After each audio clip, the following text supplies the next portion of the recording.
Joining us now for more on Donald Trump's choice for vice president and the impact of the France attack on the campaign is Philip Bump. He's a political reporter for the Washington Post. Philip, good morning. Good morning, sir.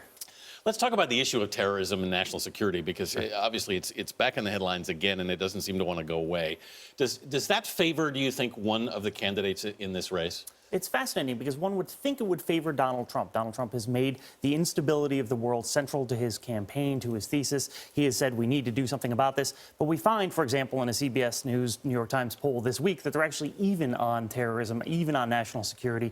I think in part that's because of Hillary Clinton's background. She was Secretary of State, but that also allows Trump to say she's part of the Obama administration's failure on this. So it's interesting. It's a complex mix. I mean, you actually wrote a piece on WashingtonPost.com about the weirdness of a Trump-Pence ticket. What makes it weird, and what do you think he brings to the table with Trump? So I think what was weird about it was that if you look at a poll last April from Bloomberg, April 2015, no candidate was said that Republicans said more often than Donald Trump that they would never vote for him. 60% of Republicans said they would never vote for Donald Trump. And at the same time, Mike Pence was tied for being the most unknown candidate. So right now we have the Republican nominee is the guy who most Republicans said they wouldn't vote against, and the VP is the person who they didn't know a year ago. Yeah. So a lot has changed. So what I think Pence brings is, in part, the fact that he is this conservative, that he can appeal to the conservative base. Trump, for a long time, had said that he wanted someone with experience on Capitol Hill to work with the legislature.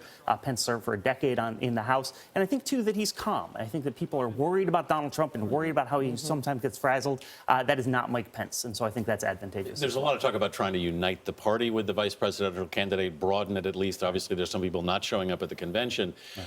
Pence has some connections with the Koch brothers, known for financing Republican candidates, but the Koch brothers have not been fans of Donald Trump. Do you think this broadens Trump's connections? I think so, yeah. I mean, there are a lot of question marks here. And I think that one of the things is that voters and donors still know that Donald Trump is at the head of the ticket. And I think that we tend to overestimate the role that a vice president can play. For Donald Trump, who's someone who's so polarizing, of course, Clinton is polarizing in her own right, but for Donald Trump is so polarizing that I'm not sure that Mike Pence, there are a lot of conservatives who may have been sort of wary on how conservative Trump was. I think this will solidify them. I'm not sure broader than that. Safe to say an unconventional convention. As always.